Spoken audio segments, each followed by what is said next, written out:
Hello बच्चों, स्वागत है आपका IIT जेम CSIR नेट के PW प्लेटफॉर्म पे। आई होप सब लोग सही होंगे, अच्छे होंगे, स्वस्थ होंगे। तो आज हम बात करेंगे कि 1 ईयर में IIT जेम मैथमेटिकल स्टैटिस्टिक का कंप्लीट स्टडी प्लान क्या होगा।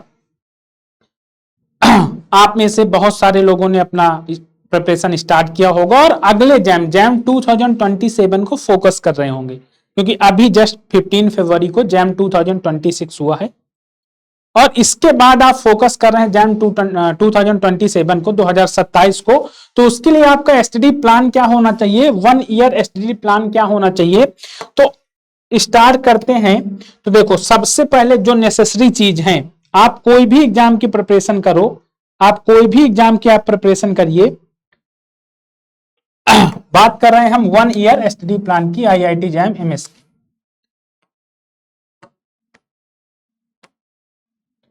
IIT जेम MS की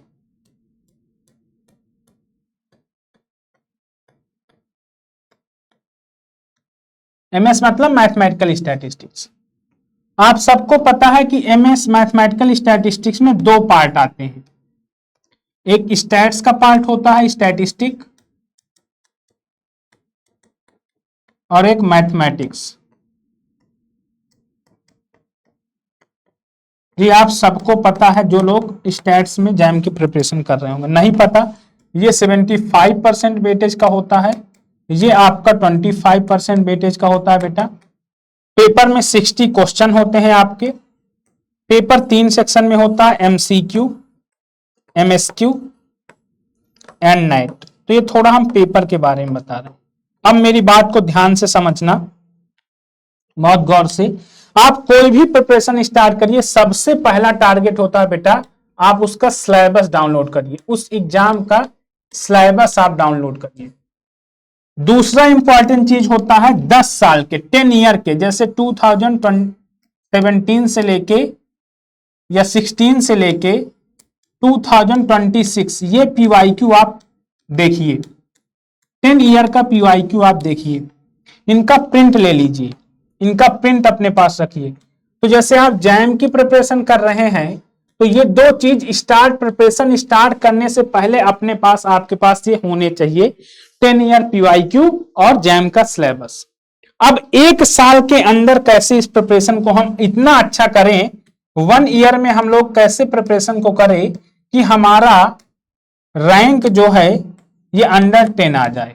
बहुत अच्छा रैंक है ये, अंडर 10 आ जाए, 1 से 10 के बीच में आए, ऐसी प्रिपरेशन अगर आप डेडिकेशन के साथ करेंगे अगर, तो आपकी रैंक 1 से 10 के बीच में आएगी। पेपर इस बार भी इतना टफ नहीं आया था, पेपर मॉडरेट था, नोट से एकदम क्वेश्चन आए थे, लेकिन थोड़ा सा हमने पहले ही बताया था, jam not repeat question, jam का क्वेश्चन नहीं रिपीट करता, जैम कॉन्सेप्ट को रिपीट करता है। अगर आपको कॉन्सेप्ट आता है तो इसके बाद क्वेश्चन आपसे खुद ब खुद हो जाएंगे, अगर आपको कॉन्सेप्ट का नॉलेज है।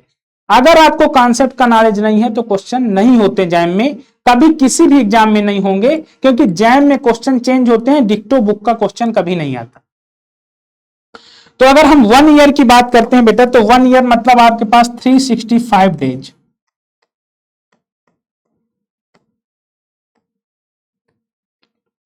12 मंथ, ठीक है।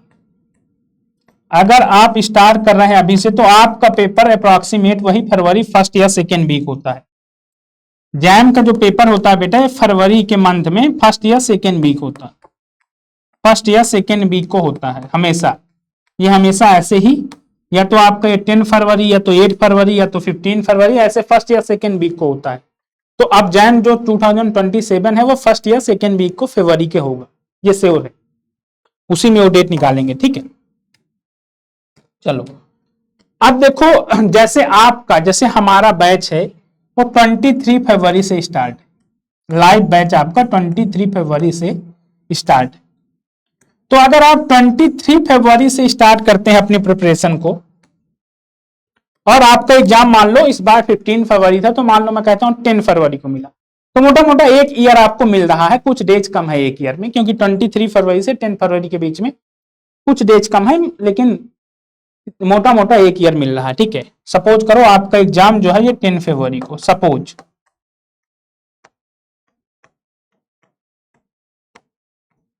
ये आपका 10 फरवरी को एग्जाम है और आपने प्रिपरेशन कब से स्टार्ट किया? 23 फरवरी से। इस डेट से आपकी प्रिपरेशन स्टार्ट हुई। ये आपकी प्रिपरेशन स्टार्ट हुई। अब देखो, जब हम प्रिपरेशन स्टार्ट करते हैं तो सबसे पहले प्रिपरेशन में सबसे पहली चीज है बेटा, अगर आपकी कोचिंग चल रही है, आप प्रिपरेशन कर रहे हैं, तो प्रिपरेशन में बैकलॉग कभी मत रखना। पहली चीज बैकलॉग, नो बैकलॉग। अगर आप बैकलॉग नहीं रखेंगे तो यही आपकी प्रिपरेशन को स्ट्रांग, जितना आपको होमवर्क दिया जाए, जितना डीपीपी दिया जाए, वो डीपीपी होमवर्क आपको करना ही करना है और क्लास लाइव लेना ही लेना है। अगर आप बाय द वे लाइव नहीं ले पा रहे हैं तो उस दिन रिकॉर्डेड देखना है। ये सबसे बड़ी प्रिपरेशन में पहला पॉइंट होता है। जैसे हम अगर 23 से हमारा सिलेबस स्टार्ट होता है, 23 फरवरी से, तो ये 15 सितंबर तक किसी भी कोचिंग का 15 सितंबर तक आपका सिलेबस कंप्लीट हो जाता है। ये टाइमिंग है, पहला बैच आपका कंप्लीट हो जाएगा, सिलेबस आपका एंड हो जाएगा। यहां पर सिलेबस एंड हो जाता है, सिलेबस एंड पूरा, मैथ और स्टैट दोनों एंड। ठीक है, चलो सिलेबस एंड हो गया। जब सिलेबस आपका एंड हो जाता है तो अब यहां से यहां पर आपको सिर्फ सिलेबस और डीपीपी करना है। सिलेबस, डीपीपी और पीवाईक्यू। सिलेबस, डीपीपी जितना आपको पढ़ाया जाए, सिलेबस, डीपीपी, पीवाईक्यू और जो टेस्ट आपको दिए जाए वो। सितंबर के बाद से आपके पास बच रहे हैं, अगला मंथ आएगा नवंबर, दिसंबर, नहीं सितंबर के बाद अक्टूबर, नवंबर और दिसंबर और जनवरी। ये 4 मंथ आपके पास बच रहे हैं।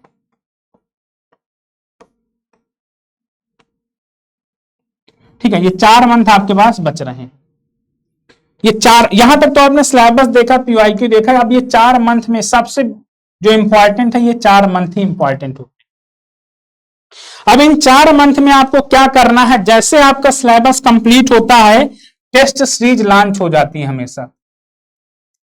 ये प्लानिंग होती है आपके, जैसे आपका सिलेबस कंप्लीट होगा टेस्ट सीरीज लॉन्च हो जाएगी, आपको तुरंत टेस्ट सीरीज ज्वाइन कर लेना है। तुरंत आप टेस्ट सीरीज को ज्वाइन करेंगे। टेस्ट सीरीज में आप पहले कौन से टेस्ट देंगे? पहले आप टॉपिक वाइज टेस्ट देंगे, टॉपिक को रिवाइज करेंगे, उसका टेस्ट देंगे। पहले आप कौन से टेस्ट सीरीज में देंगे? किसी भी कोचिंग से हो आप, ये जरूरी नहीं है कहीं भी हो, लेकिन सबसे पहला जो टारगेट होता है बेटा, वो टॉपिक वाइज दिया जाता है। टॉपिक वाइज क्यों दोगे? टॉपिक को आप पढ़ोगे, रिवीजन करोगे, टॉपिक की समरी बनाओगे, फिर उस टॉपिक के क्वेश्चन को अटेंड करोगे। इससे क्या होगा? आपका टॉपिक वाइज टेस्ट देने से पूरी थ्योरी आपने रिवाइज कर लिया और आपकी टॉपिक वाइज पूरी थ्योरी कवर हो गई।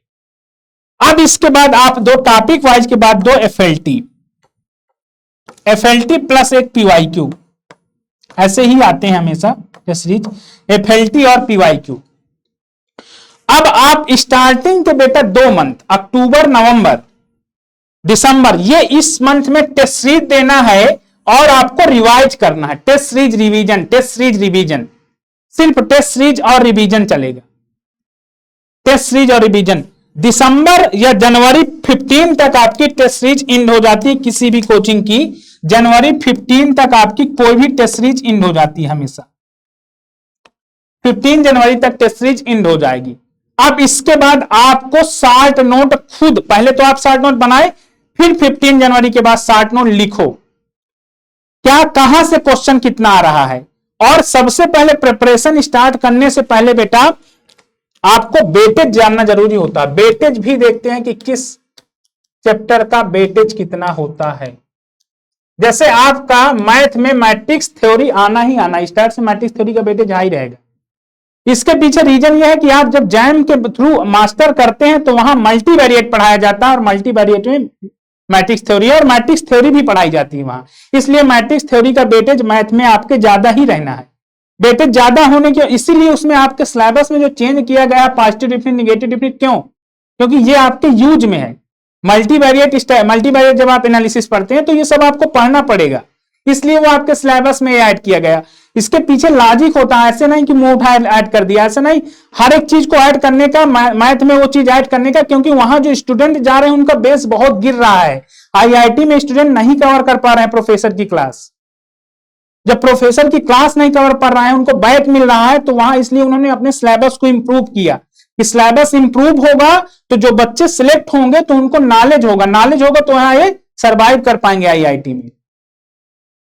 तो अब आपको फिर से मैं एक बार बताऊं तो सबसे पहली बात, आपको 1 ईयर कंप्लीट एसटी प्लान में सबसे पहले मान लो 23 फरवरी को आपने बैच ज्वाइन किया, 15 सितंबर तक आपका बैच एंड हो जाएगा। यहां पर सिलेबस, डीपीपी और पीवाईक्यू कर लेना, इतनी चीज यहां तक आपको कंप्लीट कर लेना है।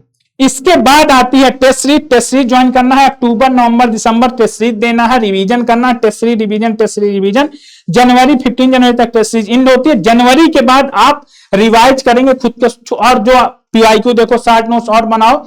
इसके बाद जनवरी के बाद आपका एग्जाम आ जाता है। तो जनवरी में रिलैक्स भी आपको 5 से 6 दिन, और एग्जाम से पहले रिलैक्स होना भी इंपॉर्टेंट होता है। तो 1 साल में आप इतनी बेहतर तैयारी कर सकते हैं कि आने वाले जैम में आपका 1 से लेकर 10 के बीच में कोई रैंक आ जाए। देखो, रैंक लाने वाला भी कोई स्टूडेंट है, वो भी प्रिपरेशन ही करता है। ऐसा नहीं है कि उसको बहुत एक्सट्रीमली नॉलेज है, उसने भी बुक्स ही पढ़ा है, उसने भी अपना कंटिन्यूटी, लेकिन कंटिन्यूटी उसकी बहुत स्ट्रांग थी और वो कंटिन्यूटी को ही बनाए रखा है। तो अब आप इसमें क्या है, जैसे स्टैट्स के सिलेबस में कितने यूनिट है, स्टैट्स में यूनिट और मैथ की यूनिट। स्टैट्स में जैसे आपका स्टार्ट होता है डिस्क्रिप्टिव स्टैटिस्टिक्स से, स्टैट्स में स्टार्ट होता है बेटा डिस्क्रिप्टिव, इस बार ऐड हुआ है।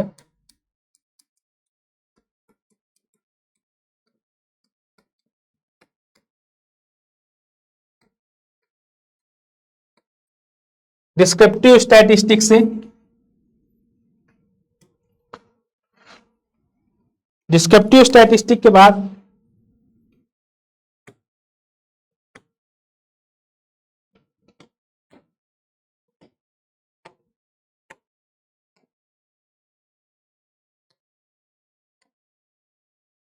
डिस्क्रिप्टिव स्टैटिस्टिक के बाद आता है बेटा प्रोबेबिलिटी, प्रोबेबिलिटी के बाद आता है यूनिवेरिएट, यूनिवेरिएट के बाद आता है आपका स्टैंडर्ड, नहीं यूनिवेरिएट के बाद आता है मल्टीवेरिएट, लिमिट थ्योरम। सिलेबस की बात हम कर रहे हैं, लिमिट थ्योरम, सैंपलिंग डिस्ट्रीब्यूशन,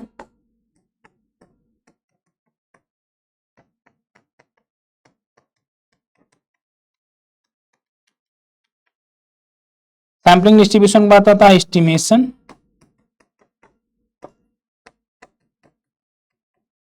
फिर आता है टेस्टिंग ऑफ हाइपोथेसिस,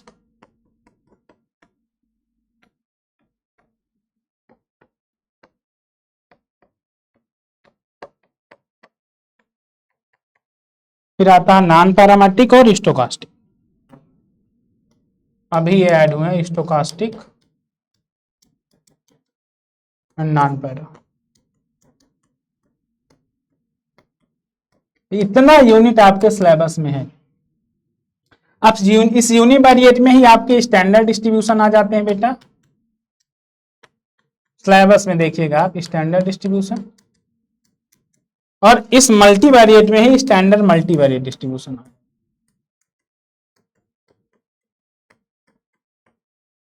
और इसी में random variable, multivariate random variable और यूनिवेरिएट रैंडम वेरिएबल आ जाता है। और सैंपलिंग डिस्ट्रीब्यूशन में ही आपका आर्डर स्टैट्स आ जाता है, इसमें आर्डर स्टैट्स को उसने इंक्लूड किया।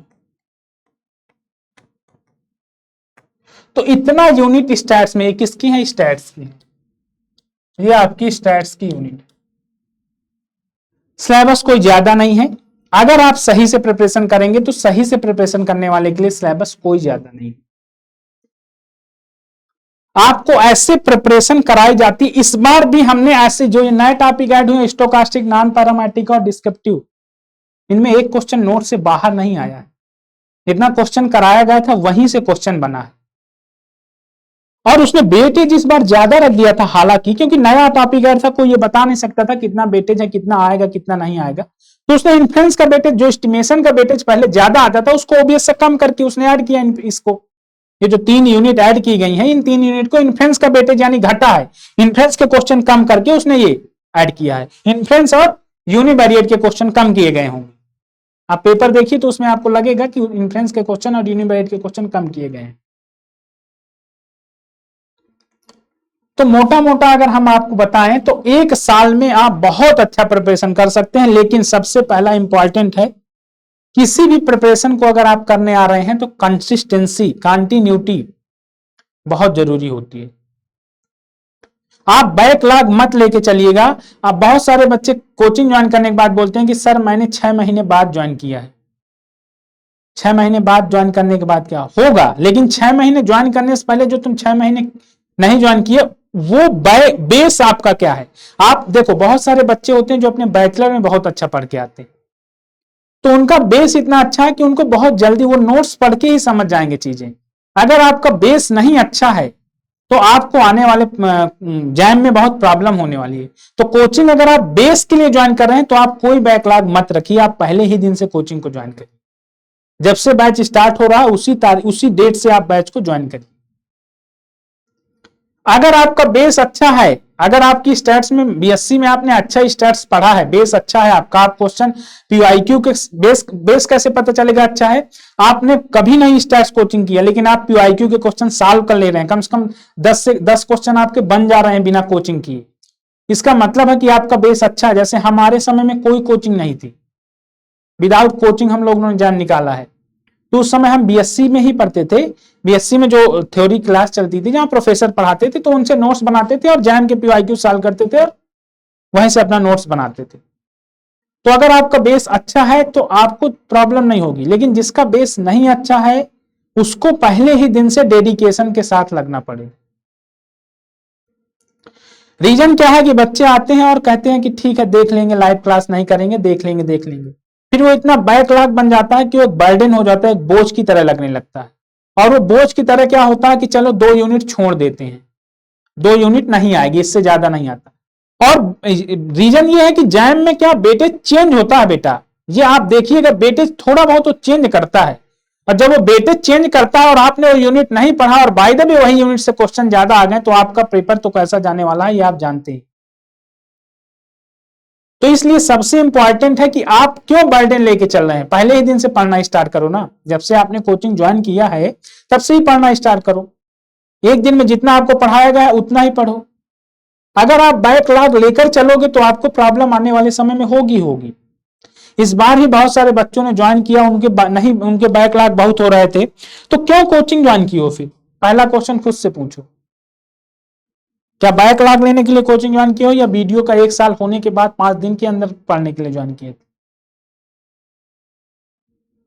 तो आपको सबको समझाया मैंने कि 1 साल में 1 ईयर, देखो ये 1 ईयर हमने टारगेट किया, इस 1 ईयर में आपको कैसे करना है, मैंने आपको प्रिपरेशन का वे बताया कि प्रिपरेशन कैसे करते हैं।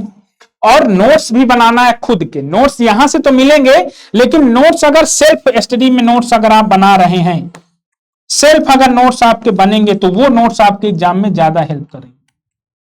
हम आपको पढ़ाते हैं इससे पहले हम नोट्स बनाते हैं, या नोट्स बनाए होंगे कभी, उनको पढ़ के आते हैं। हम भी चाहे तो कोई नोट्स ऐसे, तो नोट्स बनाना खुद का बहुत इंपॉर्टेंट होता है। मैं फिर हर बार मैं क्लास में भी यही कहता हूं कि आप आ रहे हैं कोचिंग में, सब आपको मैं बता रहा हूं, नोट्स भी आपको दिया जा रहा है, लेक्चर नोट्स, लेकिन सेल्फ नोट्स आपका होना बहुत इंपॉर्टेंट है। ये जो सेल्फ नोट्स है, और बेटा एग्जाम सेल्फ स्टडी से निकलते हैं। कभी किसी टीचर ने आपको, अगर आप खुद नहीं पढ़ेंगे, आप सोच रहे हैं कि हम यहाँ पढ़ लें और एग्जाम निकल जाए, कभी नहीं निकलने वाला। कोई भी एग्जाम नहीं निकलने वाला, चाहे वो छोटा एग्जाम हो, चाहे वो आईएएस का एग्जाम हो, चाहे वो यूपीएससी हो, चाहे वो आपका जैम हो, चाहे वो कोई सीटेट हो, कोई भी एग्जाम होगा, अगर सेल्फ स्टडी नहीं करोगे तो नहीं निकलने वाला। इसलिए भी आप जब भी किसी एग्जाम की प्रिपरेशन स्टार्ट करिए, 2 चीजों से पहले स्टार्ट करिए। अगर आप ये पा गए, सिलेबस और ये दोनों को बहुत अच्छे से देख लिए, तो बेटा 5% जो प्रिपरेशन होती है, ये 5% प्रिपरेशन को कम करता है, क्योंकि आपको फोकस्ड पता है कि मुझे पढ़ना क्या है। कैसे क्वेश्चन आते हैं। बहुत सारे बच्चों को तो ये नहीं पता होता कि जैम में कितने सेक्शन होते हैं, कितने नंबर का पेपर होता है, कितनी निगेटिव मार्किंग होती है। आप देखिए सब कुछ आजकल ऑनलाइन अवेलेबल है। आप जिस कोचिंग को ज्वाइन कर रहे हैं वहां हर एक चीज प्रोवाइड की जा रही है। तो पहला आपका टारगेट होना चाहिए कि जो आप प्रिपरेशन करने जा रहे हैं जिस एग्जाम की, सबसे इंपॉर्टेंट ये दो चीज है। आप पहले दिन इन दो चीजों में और एग्जाम पैटर्न और एग्जाम में कैसे क्वेश्चन आते हैं, कितने सेक्शन होते हैं, ये सीखो सबसे पहले कि कैसा एग्जाम होता है। सिलेबस बहुत इंपॉर्टेंट है, हमको क्या पढ़ना है। बहुत सारे बच्चे प्रिपरेशन स्टार्ट करते हैं, बाद में बोलते हैं हम मैथ नहीं कर पाएंगे। अरे जब तुमने स्टार्ट किया था तब तुमको डिसाइड करना चाहिए ना कि मैं मैथ नहीं कर पाऊंगा या मैं मैथ नहीं पढ़ूंगा, स्टार्ट को स्टार्ट करूंगा। तो ये बहुत सारे फैक्टर आपको इफेक्ट करेंगे। आगे आप पूछेंगे हमसे कि सर ये नहीं हो पा रहा है, तो हम वही चीज आपको बता रहे हैं। ठीक है, मेरी बात क्लियर हुई होगी। तो एक साल में बेटा ऐसे आप प्रिपरेशन करेंगे तो आपकी रैंक बहुत अच्छी आ जाएगी। क्वेश्चन कभी नया नहीं, क्वेश्चन कभी आपका कॉन्सेप्ट बाहर नहीं आता, कॉन्सेप्ट से ही क्वेश्चन आता है लेकिन नया आता है, क्योंकि आईआईटी में नए क्वेश्चन बनाए जाते हैं। आईआईटी का यही इसीलिए आईआईटी फेमस ही है। आईआईटी नेवर रिपीटेड क्वेश्चन वो कभी नहीं रिपीट करता, लेकिन कॉन्सेप्ट हमेशा रिपीट करता है। ठीक है,